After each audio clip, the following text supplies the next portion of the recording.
I'm going to show you the Master Spiralizer. Let's get to it.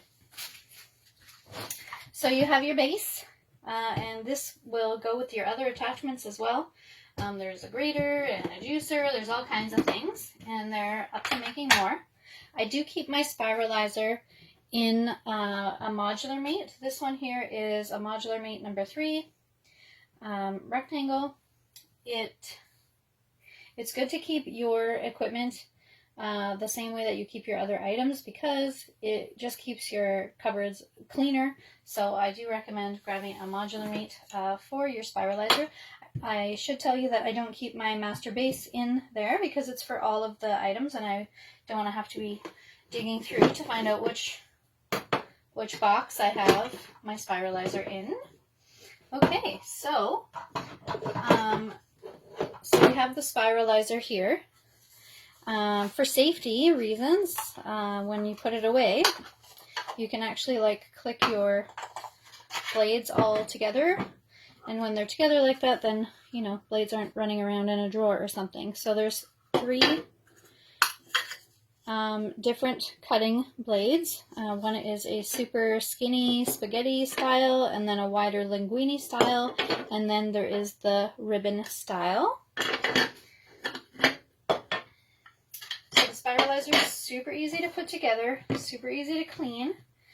So you have your base, and your base locks on your Spiralizer, and then you just turn this clamp here, and that's going to lock it onto your countertop if you have flat counters. I like to use the glass of my stovetop to put it on. I can see this isn't going to be conducive to you seeing though. Maybe it might be okay. Okay, so I might have to move it a little bit later. Okay, so I've got my zucchini here, and I'm just going to give it a little bit of a cut to fit in there. I'm going to throw that off to the side. So on this end, you would want a flat edge to be able to smash this into. On the other end, it doesn't really matter. Oh, I can see we should cut off that little knot there, though. A little bit of a knot there. So you put your, oh, forgot about my blade. So I'll start you on a spaghetti blade here. So you just,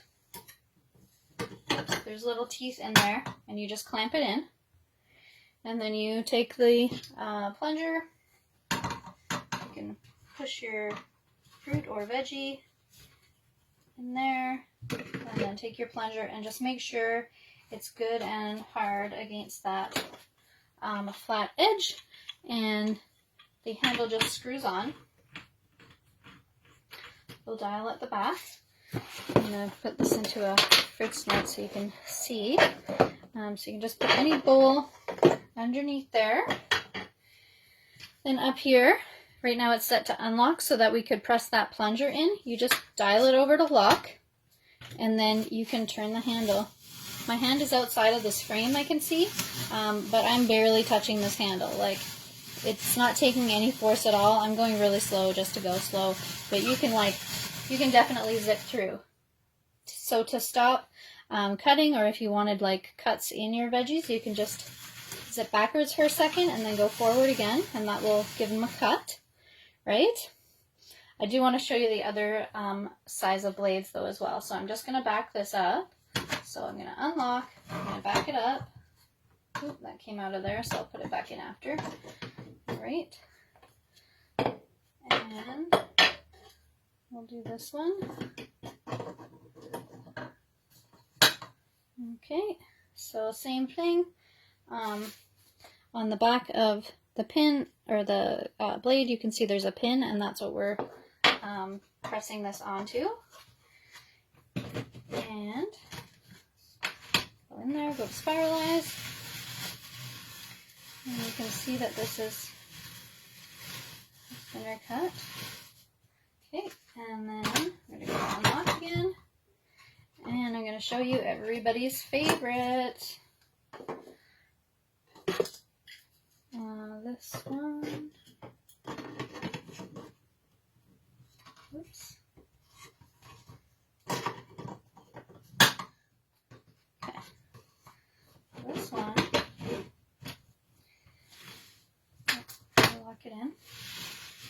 So this one does a ribbon. You're seeing a really wide center there, but that wouldn't happen with like a potato. One second here. So you're seeing like you know when you go to the fair and you get those like potatoes on a stick and they're like $5? You can do them at home. So easy. There is actually a spot on here. Oops, show you my zucchini. There's actually a spot on here where your wooden stick goes. I don't know what you call it, like a kebab stick. And you put it on there and then it will just like ribbon all up your kebab stick. I just don't have one here to be able to show you that right now. But as you can see, that was super easy.